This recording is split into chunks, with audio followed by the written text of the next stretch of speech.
The Eye Care Program. 35 years of alcohol, drug abuse, and violence prevention. Serving the East Baton Rouge Parish community since 1981.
Hello, and thank you for joining us for Eye Care Live. My name is James Upright, and I'm the Healthy Minds Coordinator here at Eye Care. I'm also a graduate student in the LSU School Psychology program. Today I'm joined by Ms. Holly Sheets. Thank you very much for coming out here today. You are the Community Outreach Coordinator for the U.S. Attorney's Office, correct? And also with the Louisiana Law Enforcement for Gun Safety program. So I want to go ahead and just make clear that sometimes we may be referring to this program as LEGS, given the long Louisiana Law Enforcement for Gun Safety name for it. So for any listeners out there, if you hear us referring to LEGS, we're talking about the program. So just to go ahead and get the ground running, what is LEGS? Can you describe what its mission and purpose is for our audience and our viewers out there? Sure. So LEGS is a public health and safety initiative that's led by law enforcement agents across the state, as well as my office. And our mission is to teach youth the dangers of playing with guns, make them aware of the consequences, safety tips to help keep them safe. Louisiana ranks second in the nation in accidental gun deaths amongst children. So on average, we lose probably 24 children a year, simply because somebody was playing with a gun. Okay.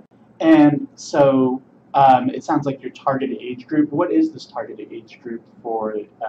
And that's really an eye-awakening kind of statistic, that second highest in the nation. So who are you trying to work with? What age groups, what populations? So our program is we tailor it, but it is meant for kindergartners up to high schoolers.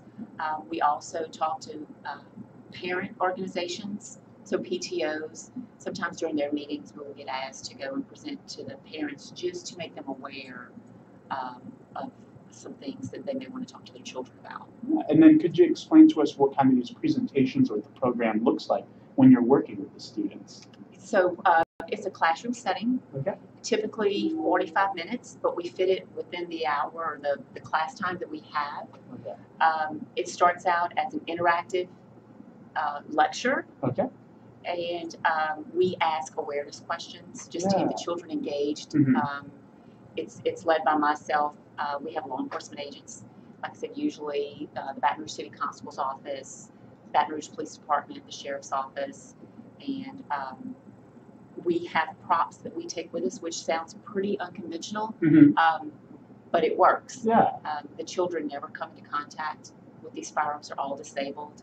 And our purpose for that is to show that you cannot tell the difference between a real and a toy gun because of the looks, the weight, the material it's made of, the colors.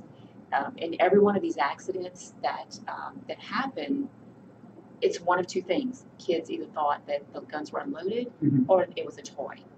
And so through that demonstration, we show them how difficult it is, and sometimes it's impossible. How it's impossible to check and see if a gun is, or to see if a gun is unloaded. You have to maneuver, you have to physically handle that, and that's where a lot of our accidents happen. Then at the end, we answer any questions that the children have. Then we have a bulletproof trailer that the firearm instructor shoots a watermelon inside. It's completely safe. Yeah. It's bulletproof and it's remote fire. Yeah. We've taught over 40,000 children, and it's been wildly successful. Yeah. Again, the watermelon shoot is just as unconventional as our props, but through that demonstration, we can show that what the kids are seeing and learning through television, movies, video games, that's not reality. Mm-hmm. Yeah, and I think, you talked about these unconventional things that you're doing, but to make it out of the ordinary probably helps it stick with the children more, makes it a more memorable experience for it. And I guess that's probably your ultimate goal with that. Yes. What kind of age groups are you finding yourselves normally being called in to work with? And do you guys feel like there's an ideal age range that you think that this is the most, like how early do you guys want to get in and start getting this information to children? I personally love starting with kindergarten. Okay. I in the past have gotten concerns that it's too young, but these children, we don't give them credit for knowing the things that they know. Yeah. We as parents or adults may have firearms in our homes and cars, and we may think that they're hidden, whether it's under a mattress or in a closet or whatever. These children know, or they get curious. And so the younger that we can start educating them, I think the better our chances, because we do have accidents that involve children as young as 3. It's not just for the high schoolers. And I think it's important to understand that, I know in public there's a lot of talk about gun debate and all this sort of thing. I think it's important for people to understand that we are not taking a stance on the gun debate. That's not what our program is. But what everyone needs to acknowledge is that guns are a part of our society, whether you're for them or against them, whether you own them or you don't. The possibility that a child is going to come in contact with a gun at some point, it could be in a playground, it could be a friend's house or a relative's house, is very, very high here in Louisiana. And so these children need to understand how dangerous it is and what to do when they find one. And so this sounds like it's a great presentation that you guys are coming out. You've got law enforcement agents. You have all these resources that you're using. Is there any cost to the school for you to come out and do this sort of presentation for them? Yeah, no, there is no cost associated. Yeah. This is, another aspect of our jobs for community outreach. That's excellent. And then I guess on the flip side of that too, I know some administrators are often concerned about their instructional time and protecting that. How do you guys work with teachers in that way, or administrators in schools, to make sure that you're able to provide what is this kind of vital information? Like you said, this is a nonpartisan issue of whether not to have or have guns, but it's more about the safety of guns for children trafficking. So how do you protect the instructional time for schools when you're coming in? So we market this program as a public health and safety initiative, and we run this program through the PE hour. Okay. So they still get their credit for their health and safety education, but it does not mess up their core curriculum. Yeah, I'm sure all the administrators out there are glad to hear that. And so knowing all this, if someone wanted to come and reach out and try to set up a time for you to come out, how would they reach you? So they could just give me a call at the office. My number is 225-389-0443. Okay. And again, it's Holly Sheets, so they can just give me a call at the office. I do all the scheduling, and we can get a time for them.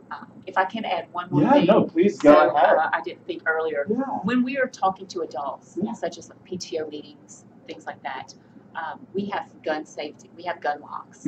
So if we're talking to a parent who has an unsecured gun at home, we will provide them that gun lock free of charge. That's excellent. Show them how to use it. Again, just to cover all aspects of safety in their home. Yeah, because when you talk about this, I was thinking that's interesting, because definitely there's a lot to do that you can do to educate children. But I'm sure that the children will bring some of this information back to the parents as well. But being at those PTO meetings, it seems also like an opportunity to help parents out, as you just mentioned, with being able to provide them with gun locks. Right. Or if there's any schools that have after school programs, we do those as well. Okay. And then as far as scheduling goes, one thing I want to ask, is there what areas can contact you? Is this just limited to the EBR parish, or is it a greater range than that? This is actually a statewide program. Okay. It started here in Baton Rouge as a pilot program, but it has gone statewide. Okay. So I work in East Baton Rouge Parish and the 8 surrounding parishes. Okay. But if it's somebody in a location outside of my jurisdiction, we have coordinators in that area too that I can direct them to. That's awesome. So this isn't just something for the capital area, but Correct. something that the whole state can Statewide, access. yes. Yeah, that's excellent. You guys are able to provide that service. Thank you so much for your time and for joining us today. Really Yes, appreciate thank you for having me. on. I appreciate it. And thank you for joining us for iCare Live.